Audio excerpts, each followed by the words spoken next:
नमस्कार मित्रों, AMG online classes में आप सभी का हार्दिक अभिनंदन। मित्रों, द्वितीय श्रेणी सेकंड ग्रेड भर्ती पाठ्यक्रम के आधार पर अपन अध्ययन कर रहे हैं। इस क्लास के अंदर अपन आज स्टार्ट करने जा रहे हैं विसर्ग संधि। और विसर्ग संधि में पाठ्यक्रम में कौन कौन से सूत्र अपन को दे रखे हैं, उन सूत्रों का अध्ययन अपन करेंगे। मित्रों, एक बात याद रखना कि जब पेपर जो बनता है वो पाठ्यक्रम से पेपर बनाया जाता है। तो जो पाठ्यक्रम आरपीएससी ने दे रखा है, आरपीएससी ने जो पाठ्यक्रम निकाल रखा है, उस पाठ्यक्रम को आधार बना करके हम सभी को तैयारी करनी चाहिए। और उस पाठ्यक्रम को आधार ही लेकर के हम वीडियो बना रहे हैं। तो पेपर तो आपको पाठ्यक्रम से आना है, तो इसलिए आप याद रखें पाठ्यक्रम में जो सूत्र दे रखे हैं, जो सूत्र आपके सिलेबस के अंदर है, उन सूत्रों को अपन चर्चा में करेंगे। बाकी सूत्र को अपन मोटा मोटा देख सकते हैं, बाकी पाठ्यक्रम में से पेपर बनाए जाते हैं। तो जो सूत्र अपने पाठ्यक्रम में, उन्हीं सूत्रों को अपन पढ़ेंगे। तो विसर्ग संधि की अपन बात करें तो विसर्ग संधि में कौन कौन से सूत्र आपको दे रखे हैं, वो 4-5 जो सूत्र है वो अपन पढ़ेंगे। तो आज अपन विसर्ग संधि के बारे में चर्चा करते हैं। तो देखिए मित्रों, जब अपन विसर्ग संधि के बारे में चर्चा करें तो देखिए, लिखता हूं मैं आपके यहां पर, यह आपकी विसर्ग संधि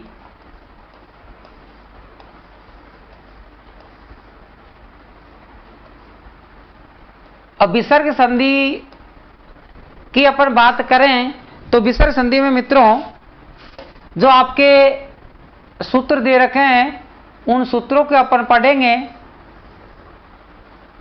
तो देखिएगा, विसर्ग संधि किसे कहते हैं, इसकी परिभाषा क्या है, विसर्ग संधि में कंडीशन क्या रहती है, उन सभी के बारे में अपन चर्चा करेंगे। तो मित्रों, विसर्ग संधि की अपन बात करें तो विसर्ग संधि में जो कंडीशन होती है वो देखिएगा। देखिए, यदि कंडीशन आपको बता देता हूं, यदि विसर्ग के बाद में अगर कोई स्वर आता है या विसर्ग के बाद में व्यंजन वर्ण आता है,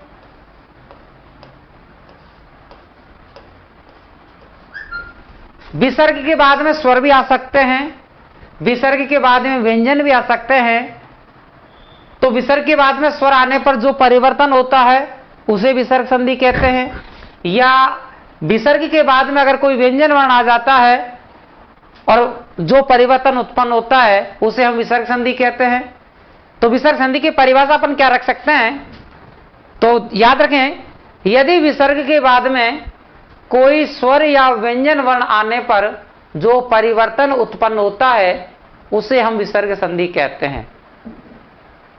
दोबारा सुनिए मित्रों, साधारण सी भाषा में परिभाषा है, यदि विसर्ग के बाद कोई स्वर या व्यंजन वर्ण आने पर जो परिवर्तन उत्पन्न होता है उसे हम विसर्ग संधि कहते हैं। लिखता हूं, देखिएगा, विसर्ग संधि की जो परिभाषा है आपके बीच में मैं लिखता हूं।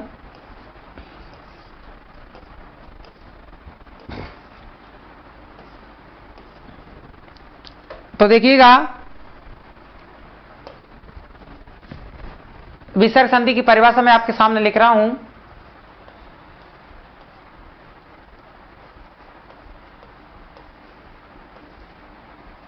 यदि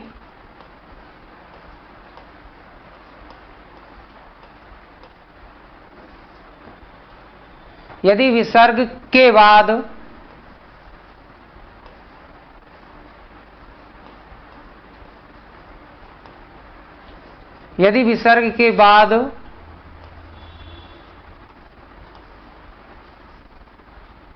यदि विसर्ग के बाद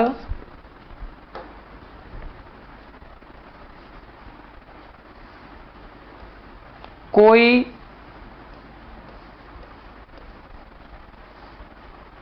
यदि विसर्ग के बाद कोई स्वर या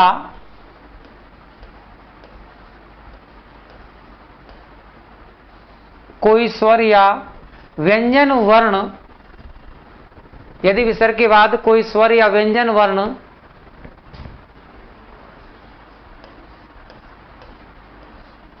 आने पर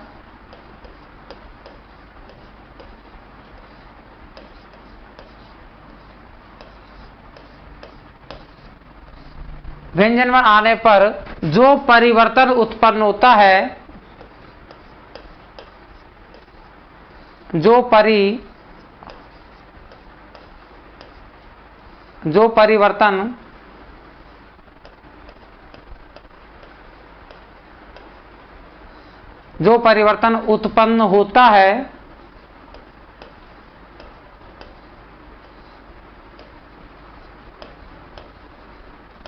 परिवर्तन उत्पन्न होता है उसे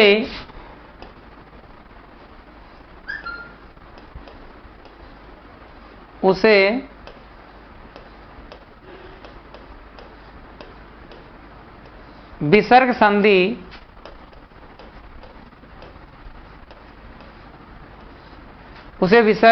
कहते हैं।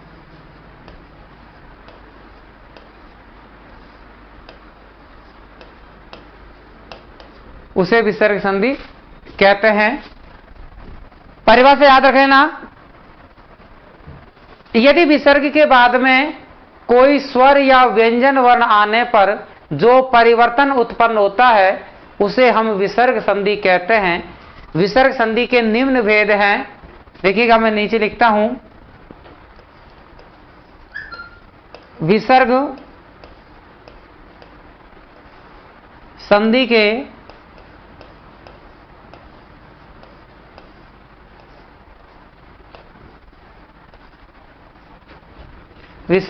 के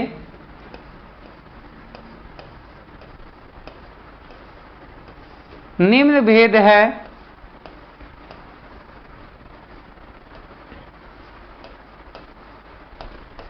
अब जो अपने पाठ्यक्रम में है उन्हीं भेदों की चर्चा अपन करेंगे। जो भेद अपने को पढ़ना है, जो सूत्र अपन को पढ़ने हैं, वही सूत्र अपन पढ़ेंगे। तो ये आप याद रखें कि यदि विसर्ग के बाद में कोई स्वर या व्यंजन वर्ण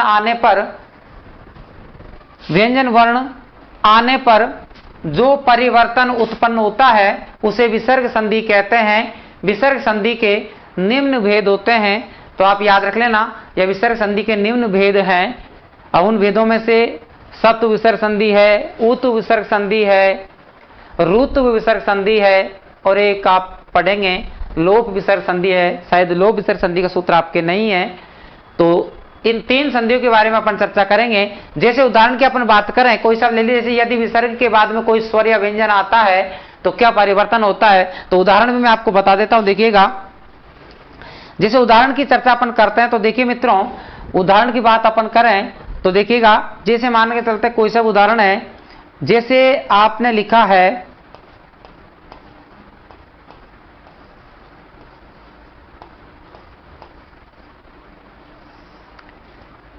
जैसे लिखे आपने आशीर्वाद लिखा है, तो इधर देखिए मित्रों, ये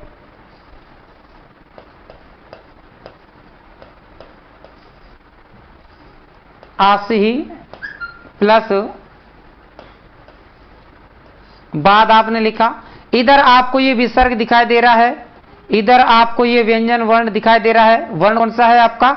व्यंजन वर्ण है, तो ये आपका वह दिखाई दे रहा है। तो विसर्ग के बाद में आपको क्या आ रहा है?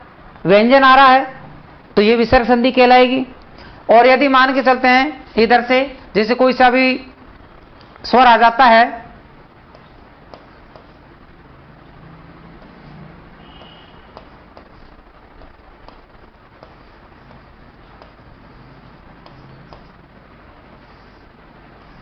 जैसे पितुर इच्छा है, तो शब्द जैसे मान के चलते हैं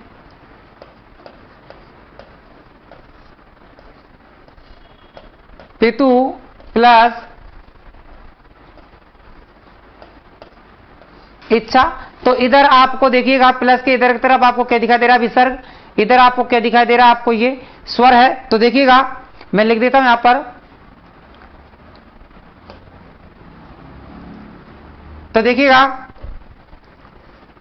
ये आपका विसर्ग है,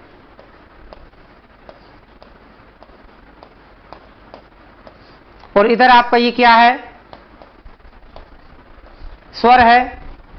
इधर से आपका देखिएगा ये विसर्ग है, और इधर आपका ये क्या दिखाई दे रहा है, व्यंजन वर्ण दिखाई दे रहा है। तो अपन ने इधर क्या पढ़ा था, तो देखिए मित्रों,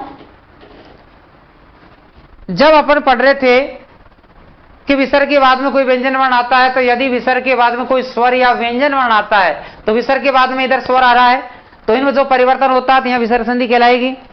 इधर से देखेंगे विसर्ग के बाद में व्यंजन आ रहा है, तो ये भी आपकी विसर्ग संधि का टारगेट है। तो याद रखें कि जो कंडीशन होती है वो ये होती है कि विसर्ग के बाद में कोई स्वर या व्यंजन आने पर जो परिवर्तन होता है उसे हम विसर्ग संधि कहते हैं। परिभाषा आप याद रखें, साधारण सी भाषा में आपको लिखा है, याद रखें कि यदि विसर्ग के बाद कोई स्वर या व्यंजन वर्ण आने पर जो परिवर्तन उत्पन्न होता है, याद रखें कि संधि में परिवर्तन होना अति आवश्यक है, तो जो परिवर्तन उत्पन्न होता है उसे कौन सी संधि कहते हैं, विसर्ग संधि कहते हैं। तो विसर्ग के बाद में परिवर्तन होगा, विसर्ग कहलाएगी। तो याद रखें ना, और विसर्ग संधि के निम्न भेद है, विसर्ग संधि के निम्न भेद है। जैसे मैंने आपको उदाहरण बताया है, जैसे आशीर्वाद है, आशी प्लस वाद अपन ने लिखा है, तो यहां पर विसर्ग के स्थान पर यहां पर रह हुआ है ये, और इधर आपको विसर्ग के बाद में जो देखेंगे तो यहां पे ये आपको रह हुआ है। तो इस प्रकार आप ये याद रखें, ये विसर्ग के बाद में व्यंजन आ रहा है, तो ये परिवर्तन होकर के विसर्ग के स्थान पर रह हुआ, तो ये ऋतु विसर्ग संधि कहलाती है। इसी प्रकार ये भी ऋतु विसर्ग कहलाती है। तो याद रखिए, इधर तो व्यंजन आ रहा है, इधर स्वर आ रहा है, कोई भी आओ विसर्ग के बाद में जो परिवर्तन होता है वो विसर्गी कहलाती है। तो ये ऋतु संधि के उदाहरण थे आपके। तो ये आपकी परिभाषा मैंने आपको समझाने का प्रयास किया है। तो मित्रों याद रखें कि विसर्ग संधि किसे कहते हैं, विसर्ग संधि की परिभाषा क्या है, वो आपके सामने है। अब देखेंगे विसर्ग संधि नंबर 1 अपन कौन सी पढ़ने जा रहे हैं, वो है आपकी, देखिएगा अब देखिए विसर्ग संधि की अपन बात करें तो विसर्ग संधि है आपकी, विसर्ग संधि में नंबर 1 अपन लेंगे सत्व विसर्ग संधि। सत्व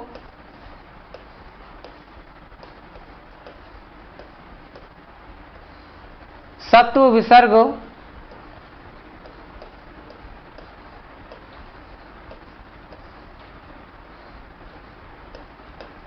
अब देखिए बेटे, सत्व विसर्ग संधि की अपन बात करें और सत्व विसर्ग संधि में कि कौन सा सूत्र इसमें काम करेगा, कौन से सूत्र अपन पढ़ेंगे। तो देखिए सत्व विसर्ग संधि में जो सूत्र अपन पढ़ेंगे वो सूत्र मैं आपके सामने लिखता हूं। तो देखिए कि सत्व विसर्ग संधि में जो अपन पढ़ेंगे वो अपन पढ़ेंगे विसर्जनीय से।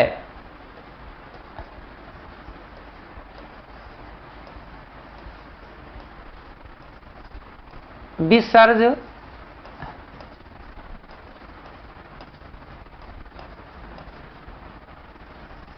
विसर्जनीय से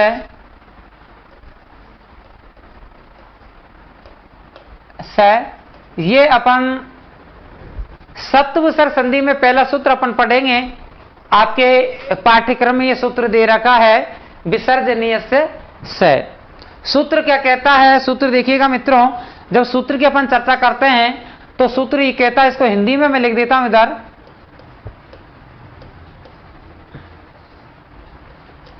देखिए इस सूत्र की मैं डेफिनेशन लिख देता हूं, इस सूत्र की मैं हिंदी में अपने हिंदी में इसका पोस्टमार्टम करते हैं। तो देखिएगा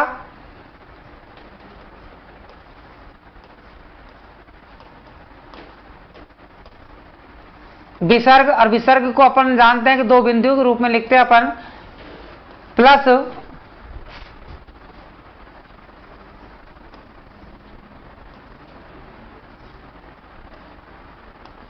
खर प्रत्याहार का कोई सा भी वर्ण,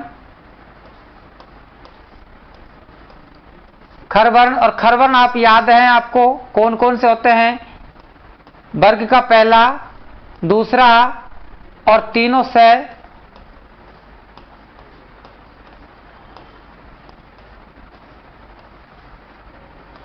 बराबर। यदि विसर्ग के बाद में खर प्रत्याहार में से कोई सा वर्ण आता है, अब खर प्रत्याहार के जो वर्ण होते हैं वो वर्ग का पहला, दूसरा वर्ण होता है और तीनों से आपके दिखाई देते हैं, तो इस प्रकार से आप याद रखें बराबर विसर्ग के स्थान पर क्या हो जाता है मित्रों? विसर्ग का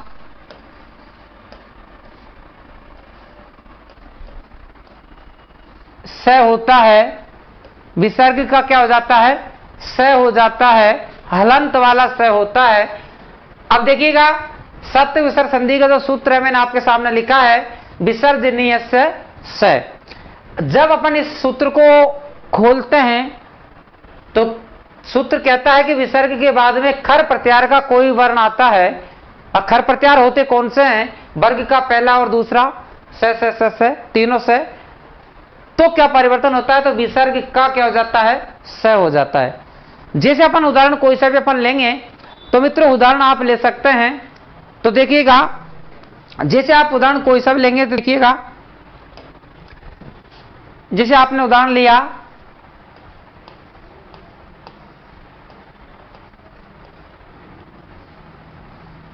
रामस्य, आपने उदाहरण लिया रामस्य का जब अपन संधि विच्छेद करते हैं, टुकड़े करते हैं, तो क्या बनता है? इधर देखिएगा, और मैं उदाहरण लिख देता हूं, जैसे मान के चलते हैं कश्चित है,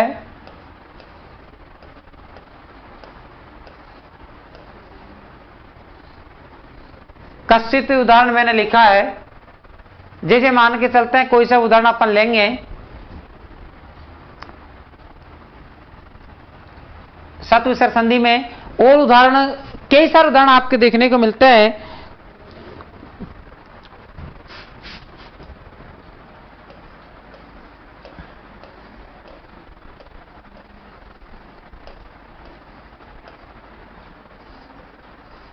निश्चल है, अब इनको समझिए, इसके बाद में फिर अपन दूसरा देखेंगे।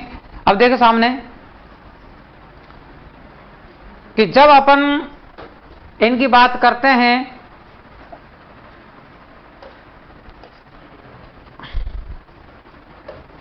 तो देखिए मित्रों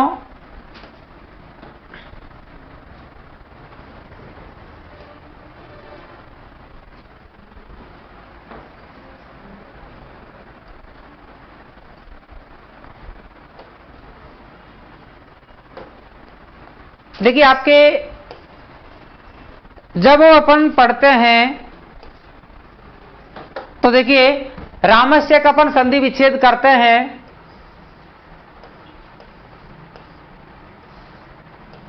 राम है प्लस च आप लिखेंगे, इधर आपको ये विसर्ग दिखाई दे रहा है, इधर आपको ये च दिखाई दे रहा है। जब अपन सूत्र कहता है कि विसर्ग के बाद में पहला दूसरा वर्ण आता है, तो कौन सा वर्ण दिखाई दे रहा है आपको? च पहला वर्ण दिखाई दे रहा है। तो इस स्थिति में अपन विसर्ग के स्थान पर क्या कर देते हैं? इस विसर्ग के स्थान पर अपन को क्या करना है? स करना है। ये अपन ने स कर दिया, हलंत वाला कर दिया। आगे हल करो इसको, हल करते करते अपने पास में ये रूप बन गया, रामस प्लस च, ये स्थिति आपकी बन गई। अब देखिए मित्रों जब अपन आगे हल करते हैं तो इधर देखिएगा ये स आपको दिखाई दे रहा है, इधर से आपको ये च दिखाई दे रहा है, तो बराबर आपको इस स के योग में च दिखाई दे रहा है। तो इस स का भी अपन स्तो शशनास्य सूत्र से, कौन सा सूत्र से? स्तो शशनास्य सूत्र से स का सलगम वाला स अपन करेंगे, बराबर ये स अपन ने किया। अब जब अपन स करेंगे तो अपने पास में शब्द क्या बन जाएगा? रामस प्लस च, अब जोड़ दो आप, ये राम सलगम वाला से आधा है, ये आधा लिख दिया, पीछे क्या है च, ये च लिख दीजिएगा, लाइन खींच दीजिएगा और अपने पास में शब्द क्या बन गया, रामश्च बन गया। तो इस प्रकार मित्रों आप याद रखें कि इस सूत्र के आधार पर अपन बात करेंगे। तो मित्रों आपके देखिएगा, राम धन च अपन ने किया तो विसर्ग के स्थान पर अपन ने क्या परिवर्तन कर दिया, स कर दिया। स करने के बाद में अपने पास में स्थिति ये बन गई, स के बाद में च आ रहा है, तो यहां पर इस स के स्थान पर अपन ने स कर दिया। कौन से सूत्र से किया मित्रों, याद रख लेना, मैं सूत्र लिख देता हूं।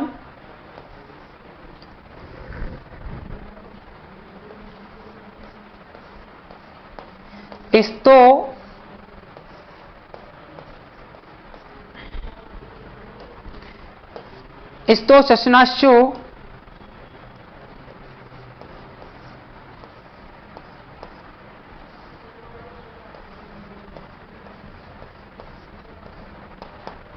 इस्तो शशनाश सूत्र से स का स हुआ।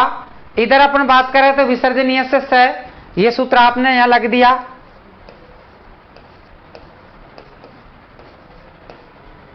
विसर्जनीय से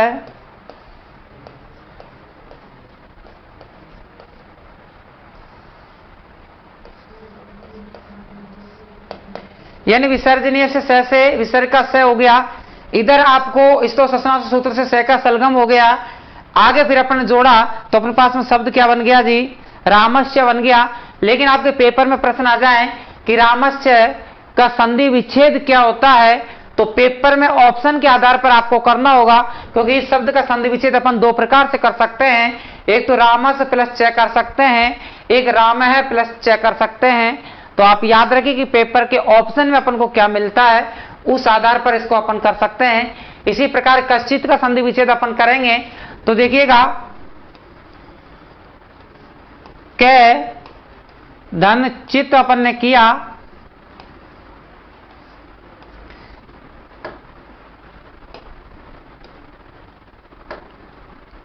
तो देखिएगा कश्चित अपन ने संधि विच्छेद किया। इधर आपको ये विसर्ग दिखाई दे रहा है, इधर आपको ये च दिखाई दे रहा है, तो बराबर अपन इस सूत्र के माध्यम से विसर्जनीय से स के माध्यम से क्या करेंगे जी, स करेंगे। जब अपन स कर देंगे तो अपने पास में स्थिति क्या बन जाएगी,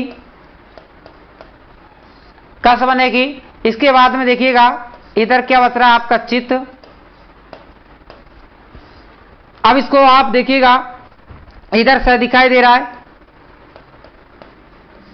और इधर आपको ये च दिखाई दे रहा है, तो बराबर जब स के योग में च आता है, सलेट वाले स के योग में च आता है, तो सलगम वाला स में परिवर्तन हो जाता है। कौन से सूत्र से होता है मित्रों, आपको सूत्र लिख दिया मैंने इधर, इस्तो शशनाश से सूत्र से स का सलगम हुआ है। जब स का सलगम हो जाएगा तो आपकी स्थिति क्या बनेगी, कस प्लस चित, ये स्थिति आपकी तैयार हुई है। जब अपन इस शब्द को आगे अपन हल करेंगे और देखिएगा, और आपके पास में शब्द बनकर के तैयार हो जाता है, वो कौन सा हुआ, कश्चित हुआ। तो मित्रों इस प्रकार से आप याद रखेंगे। देखिएगा जब आपके पास में शब्द था कश्चित, इसका संधि विच्छेद क्या है, धन चित्त किया, विसर्ग के बाद में आपको च दिखाई दे रहा है, तो विसर्ग का अपन ने स कर ही दिया। स करने के बाद में कस धन चित्त स्थिति हो गई। इसके बाद में इस स का क्या परिवर्तन कर दिया, सलगम वाला स। कौन से सूत्र से, इस्तो शशनाश सूत्र से। और करने के बाद में अपने पास में जो स्थिति बनी वो क्या बन गई मित्रों, कश्चित बन गया। ये भी आपका सत्य विसर्ग संधि का उदाहरण है। जैसे निश्चल है, निश्चल का भी आप कर सकते हैं। तो देखिएगा निश्चल शब्द का संधि विच्छेद आप करेंगे तो देखिए मित्रों, जब अपन निश्चल शब्द का संधि विच्छेद करेंगे तो आपका संधि विच्छेद होगा, देखिएगा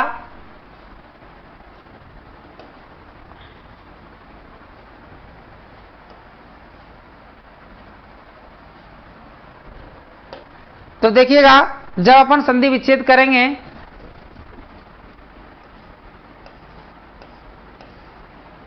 नी प्लस छल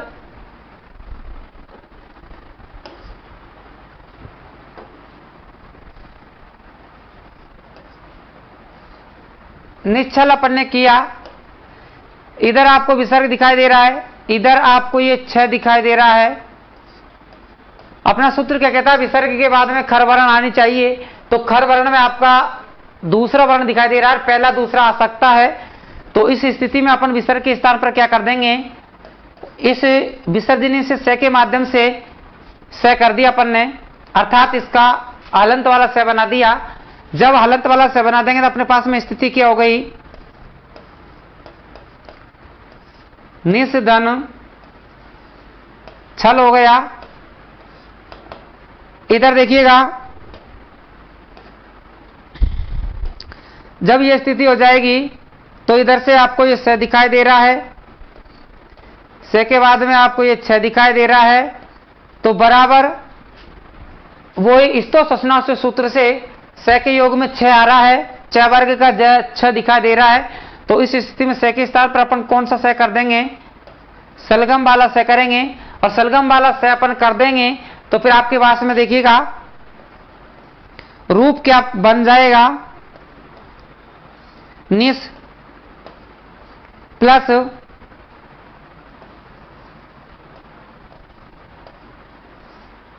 छल, ये स्थिति हो गई। और जब अपन इसको जोड़ेंगे तो अपने पास में शब्द क्या बन जाएगा,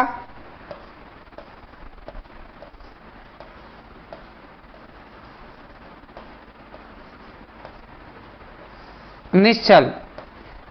ये आप देखें, निश्चल का संधि विच्छेद निष्फल किया, विसर्ग के बाद में आपका क्या आ रहा है, 6 आ रहा है, तो विसर्ग के स्थान पर अपन ने स कर दिया।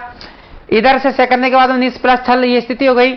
स के योग में भी आपको 6 आ रहा है, तो सूत्र अपना वो इस्तो ससना सूत्र से स का सलगम वाला से हो गया, स्थिति हो गई। और जोड़ेंगे जब पर पास में शब्द क्या बन गया, निश्चल बन गया।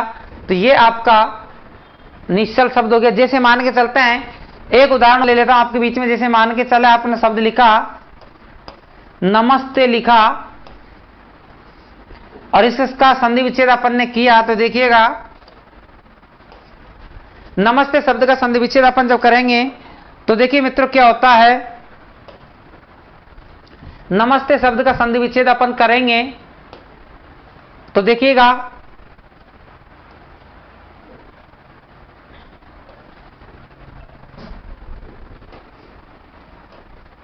नम है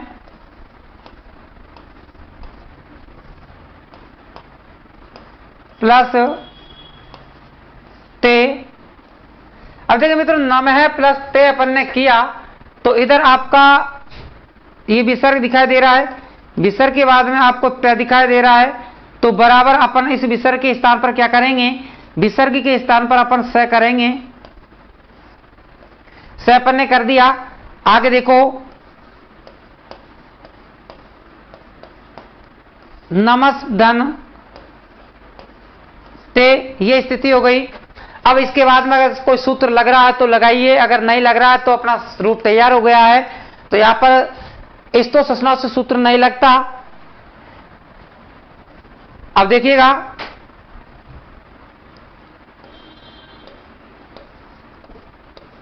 तो आपके पास में शब्द क्या बन गया, नमस्ते। तो देखिए मित्रों, जब अपन इस प्रकार से अपन पढ़ेंगे, नमस्ते शब्द का संधि विच्छेद नमे धन ते किया, तो विसर्ग के स्थान पर अपन ने क्या कर दिया, स कर दिया। अपने पास में स्थिति हो गई, रूप अपने पास में क्या बन गया, नमस्ते बन गया। तो मित्रों, ये आपकी सत्व विसर्ग संधि का सूत्र था, विसर्जनीय से स। ये आपका सूत्र है, एक बार पुनः और देख लीजिएगा। तो देखिएगा, सूत्र अपने पास में विसर्जनीय से स सूत्र क्या कहता है, तो देखिएगा विसर्ग के बाद में सूत्र अपने पास में, और सूत्र ये कहता है कि यदि विसर्ग के बाद में खर प्रत्याहार का कोई वर्ण आता है, और खर प्रत्याहार के जो वर्ण होते हैं वो ये होते हैं, पहला, दूसरा और तीनों समय से कोई सा भी आ सकता है, तो विसर्ग के स्थान पर क्या हो जाता है, स हो जाता है। इसी प्रकार अपने उदाहरण लिया, देखिएगा उदाहरण है, पहला उदाहरण अपन ने लिया है रामस्य, दूसरा उदाहरण देखे अपन ने देखा है कश्चित, और तीसरा उदाहरण जो अपन ने देखा है वो है आपका निश्चल, और तीसरा यानी चौथा उदाहरण जो आपका है वो है आपका नमस्ते। तो ये इन शब्दों का संधि विच्छेद अपन ने किया। रामस्य का रामे धन च बना, कश्चित का कै धन चित बना, निश्चल का नी धन छल बना, विसर्ग में इधर देखिए नमस्ते का नमे धन ते बना। तो ये सत विसर्ग संधि के उदाहरण हैं। और कुछ उदाहरण मैं आपके सामने डालता हूं, देखिएगा। जैसे मान के चलते हैं, और भी उदाहरण अपन लिखते हैं।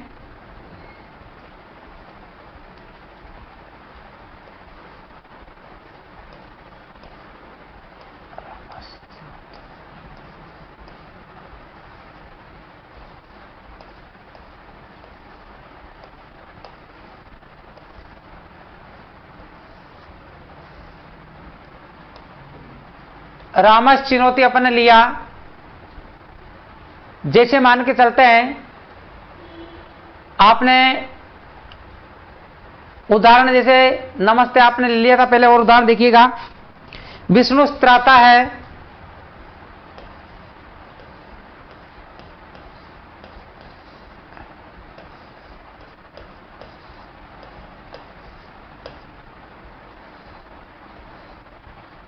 विष्णु त्राता है,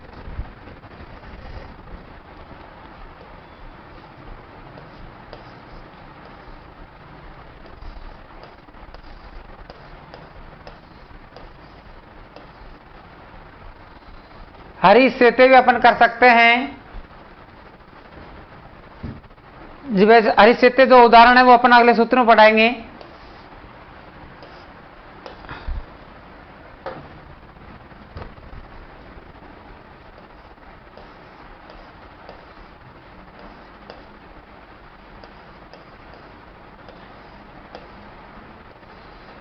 निष्फल है,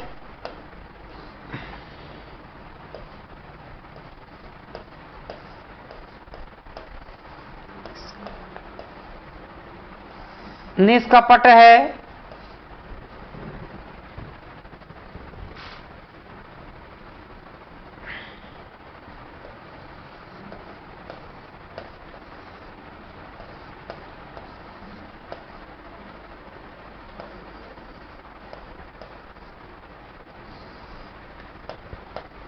धनुष टंकार है। इस उदाहरण को अपन सटुत में पढ़ते हैं मित्रों, याद रख लेना।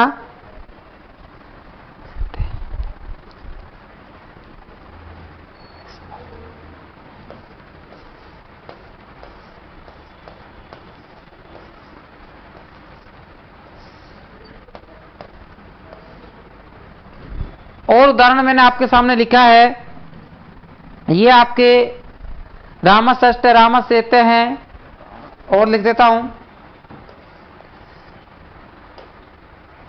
अब देखिए इनका संधि विच्छेद अपन करते हैं, तो मित्रों आपका संधि विच्छेद क्या होता है देखिएगा। जब अपन इनका संधि विच्छेद करते हैं तो देखिएगा,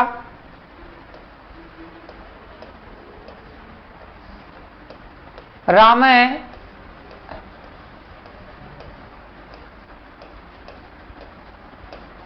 धन चिनौती उदाहरण आपने लिखा। जैसे देखिए विष्णु त्राता आपने लिखा है, तो इसका संधि विच्छेद अपन कर देंगे। विष्णु प्लस त्राता, जैसे निष्फल है,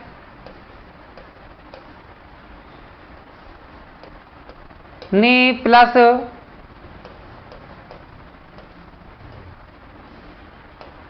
फल है, जैसे निष्कपट है,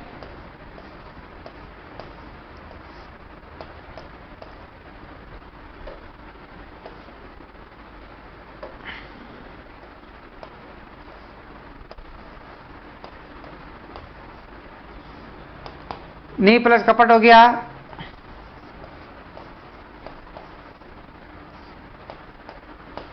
धनु प्लस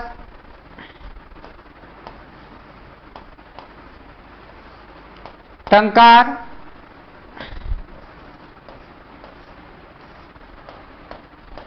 नी प्लस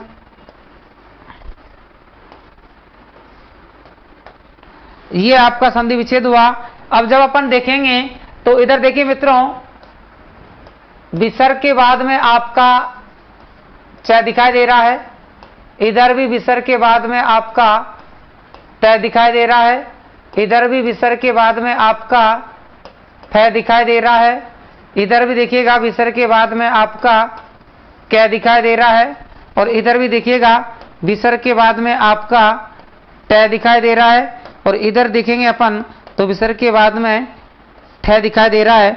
अब जब अपन बात करें इन शब्दों की तो देखिए मित्रों कि जब विसर्ग के बाद में च आता है तो विसर्ग के स्थान पर क्या हो जाता है, कौन सा से हो जाता है, स होकर के बाद में डायरेक्ट में स लिख देता है। यहाँ पर ये आपका सलगम वाला स, इसके स्थान पर आपका ये सलेट वाला, और इसके स्थान पर आपका ये षटकोण वाला स हुआ। इधर भी आपका ये षटकोण वाला स, इधर भी आपका षटकोण वाला स, और इधर भी आपका ये षटकोण वाला स। जब षटकोण वाला स अपन कर देंगे तो आपका वापस जो शब्द बनेगा वो शब्द कौन सा बनकर तैयार हो जाएगा, तो वो देखिए मित्रों, जब आपका शब्द बनकर के तैयार होता है तो वो शब्द कौन सा बनेगा, रामश्चिनोति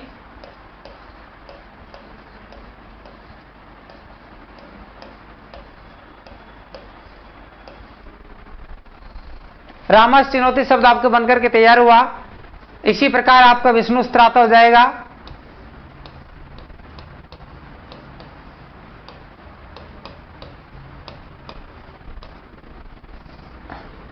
इधर बात अपन करें निष्फल का,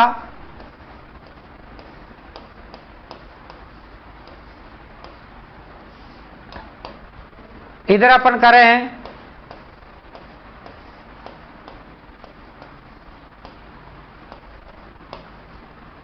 निष्कपट, धनुष टंकार,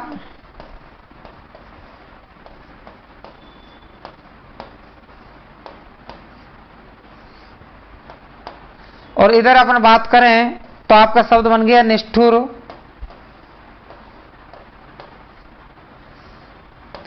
तो ये आपकी जो संधि है वो संधि आपकी शत्रुत्व सॉरी सत्व विसर्ग संधि आपकी तैयार हुई है। तो ये आप याद रखें मित्रों कि सत्व विसर्ग संधि अपन ने पढ़ी, पुनः एक बार फिर से देखिएगा। जब सत्व विसर्ग संधि की अपन बात करें तो सत्व विसर्ग संधि की परिभाषा अपन देखें तो मित्रों सत्व विसर्ग संधि की परिभाषा मैंने आपको बताई थी कि यदि विसर्ग के बाद, किसके बाद, विसर्ग के बाद कोई स्वर या व्यंजन वर्ण आने पर जो परिवर्तन उत्पन्न होता है उसे विसर्ग संधि कहते हैं। कौन सी संधि कहते हैं, विसर्ग संधि कहते हैं। विसर्ग संधि के निम्न भेद हैं, जिस उदाहरण के तौर पर मैंने आपको समझाया था, आशीर्वाद, आशी, इधर बाद, यहाँ पर विसर्ग दिखाई दे रहा है, इधर व्यंजन आ रहा है तो यहाँ पर ये र संधि के नियम से र हुआ, अर्थात ऋतु संधि का नियम है। इधर से विसर्ग के बाद में स्वर आ रहा है तो यहाँ पर स्वर आ रहा है, तो इस र के स्थान पर अपन ने र किया, इधर विसर्ग के स्थान पर ये र किया व्यंजन वर्ण आने पर। तो ये आप याद रखें कि ये विसर्ग संधि की परिभाषा है। विसर्ग संधि की परिभाषा के बाद में अपन ने विसर्ग संधि की पहली संधि अपन जो देख रहे हैं वो है अपनी सत्व विसर्ग संधि, जिसका सूत्र है अपने पास में विसर्जनीय से स। ये सूत्र क्या कहता है कि विसर्ग के बाद में खर वर्ण आता है तो विसर्ग के स्थान पर स हो जाता है। तो देखिएगा, रामस्य, कश्चित, निश्चल, नमस्ते, ये उदाहरण है। इनका संधि विच्छेद अपन इस प्रकार से किए हैं। आगे देखिएगा, आगे अपन ने जो पढ़ा है कि रामश चिनोती, राम है धन चिनोती, इधर आपको ये विसर्ग दिखाई दे रहा है, इधर आपको ये च दिखाई दे रहा है, अर्थात पहला वर्ण दिखाई दे रहा है। तो विसर्ग के स्थान पर यहाँ पर जो अपन करते हैं वो स कौन सा करते हैं, सलेट वाला करते हैं। लेकिन स्तोषनाशी सूत्र से स का सलेट वाला के स्थान पर सलगम वाला परिवर्तन कर देते हैं। इधर फिर देखिएगा ये स करते हैं, लेकिन षट्कोण सूत्र से सलेट का षटकोण अपन परिवर्तन कर देते हैं। तो आप ये याद रखें, ये आपके विष्णु स्त्राता है, निष्फल है, निष्कपट है, धनुष टंकार है, निष्ठुर है। तो ये संधि आपकी सत्व विसर्ग संधि का नियम कहता है। सत्व विसर्ग संधि का जो नियम है आपके सामने वो इस प्रकार है। तो ये आप याद रखें मित्रों। आगे सत्व विसर्ग संधि का जो दूसरा सूत्र है वो भी अपन पढ़ेंगे।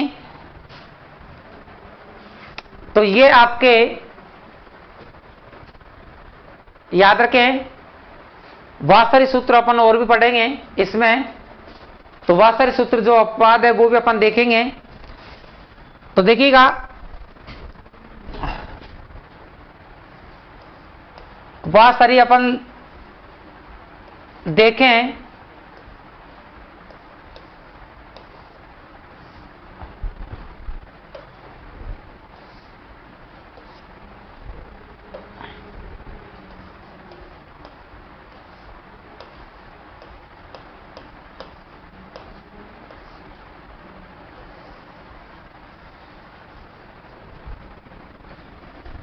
वासरी सूत्र ये कहता है कि यदि विसर्ग के बाद में स या स आता है तो बराबर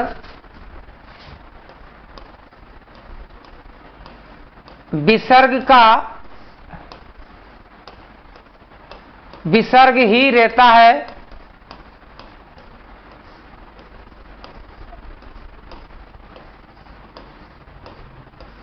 विसर्ग का विसर्ग ही रहता है, या फिर सामने वाला स का परिवर्तन कर देते हैं। तो ये आपका वासरी सूत्र कहता है। वासरी सूत्र आपको क्या कहता है? वासरी सूत्र ये कहता है कि यदि विसर्ग के बाद में स में से कोई सा स आता है तो विसर्ग के स्थान पर विसर्ग ही रहता है। जैसे अपन उदाहरण पढ़ते हैं, देखिए मित्रों, जैसे आप उदाहरण पढ़ते हैं, हरि सेते, इसी उदाहरण को आप पढ़ते हैं।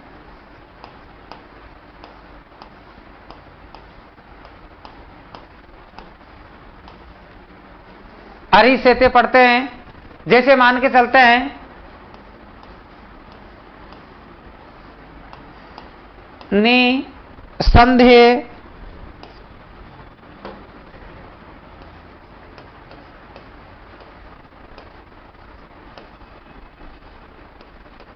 इसी उदाहरण को आप पढ़ते हैं निसंदेह।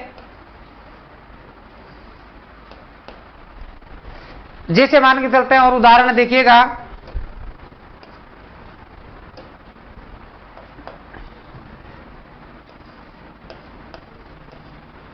राम है,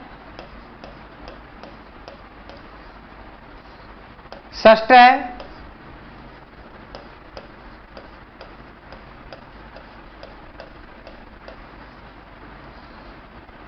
इस प्रकार से आप उदाहरणों को पढ़ते हैं।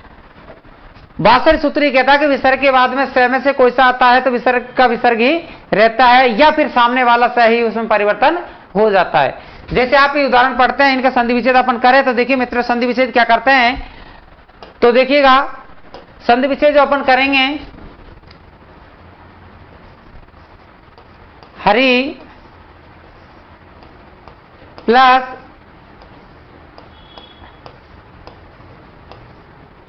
सहते, इधर आपका ये विसर्ग दिखाई दे रहा है, इधर आपका ये स दिखाई दे रहा है, तो बराबर विसर्ग के स्थान पर या तो स कर दो सामने वाला, और या फिर विसर्ग का विसर्ग ही रहने दो। अगर स करेंगे तो ये स्थिति बनेगी, और विसर्ग का विसर्ग ही करेंगे तो ये स्थिति बनेगी। दोनों रूप तैयार होते हैं, याद रख लेना।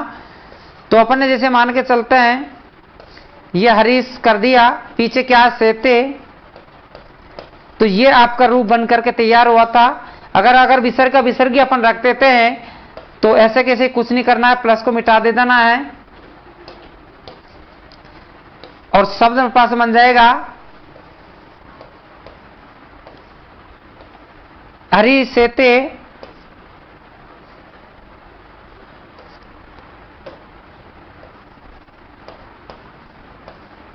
ये हरि सेते। इसी प्रकार निसंदेह आप कर सकते हैं, नि प्लस संदेह।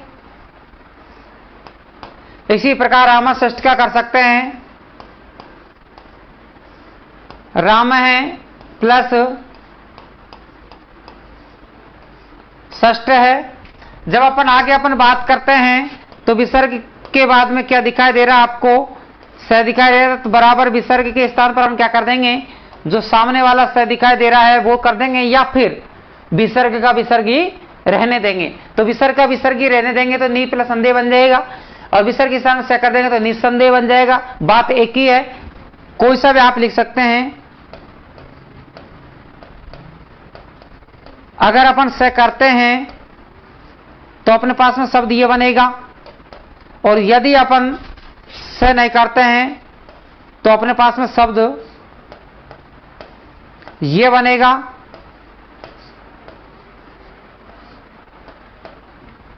इसी प्रकार राम षष्ठ का है, ये विसर्ग है, विसर्ग के बाद में आपको ये स दिखाई दे रहा है, तो बराबर विसर्ग के स्थान पर अपन स कर देंगे। कौन सा कर देंगे, सलेट वाला से नहीं, षटकोण वाला से। तो विसर्ग के बाद में षटकोण वाला से अपन ने कर दिया, क्योंकि षटकोण वाला से आ रहा है इसलिए। अगर स करेंगे तो रामा षष्ठ ये रूप बनेगा, और या फिर विकल्प में आप रखेंगे तो विसर्ग का विसर्ग ही रहने देंगे, ये रूप बन जाएगा। तो रामा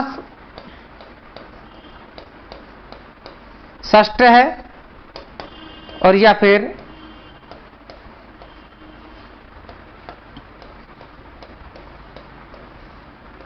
राम षष्ठ। ये आपकी जो संधि है सत्व विसर्ग संधि, वो यहां समाप्त होती है। तो याद रखें, हरि सेते में अपन ने विसर्ग का स कर दिया, और शब्द पास में क्या बन गया, हरि सेदे। इसी प्रकार निसंदेह का संधि विच्छेद देखिएगा, विसर्ग के बाद में से आ रहा तो स कर दिया, और शब्द पास में क्या बन गया, निसंदेह। इसी प्रकार राम षष्ठ का अपन ने किया था, तो विसर्ग का स कर दिया, और शब्द पास में क्या बन गया, राम षष्ठ है। इसी प्रकार याद रख लेना, ये आपका जो संधि है वो विसर्ग संधि सत्व विसर्ग संधि का नियम है, सत्व विसर्ग संधि का ही नियम है, याद रख लेना। तो इस जगह पर जाकर के आपकी सत्व विसर्ग संधि समाप्त हो जाती है मित्रों। तो ये सत्व विसर्ग संधि का नियम है, सत्व विसर्ग संधि। इसके बाद में जो संधि आपकी चलेगी वो उत विसर्ग संधि अपन पढ़ेंगे। अतो रोर प्लुताद प्लुते नामक सूत्र अपन पढ़ेंगे, जो आपके कोर्स में दे रखा है। उसके साथ में एक हसिष्ठ सूत्र अपन पढ़ेंगे। जो सूत्र आपके कोर्स में दे रखे हैं वो सूत्रों का ही आप अध्ययन करें मित्रों, क्योंकि पेपर तो आपको सिलेबस में से ही आना है। तो याद रखें कि ये आपकी सत्व विसर्ग संधि इस वीडियो के माध्यम से मैंने समझाने का प्रयास किया है। और नेक्स्ट वीडियो जो अपन लेकर के आएंगे वो है आपकी उत विसर्ग संधि का। अतो रोर प्लुताद प्लुते और हसिष्ठ है, दो सूत्र अपन उस संधि के माध्यम से पढ़ेंगे। मिलते हैं नेक्स्ट वीडियो में, तब तक के लिए नमस्कार, जय हिंद, जय भारत, धन्यवाद।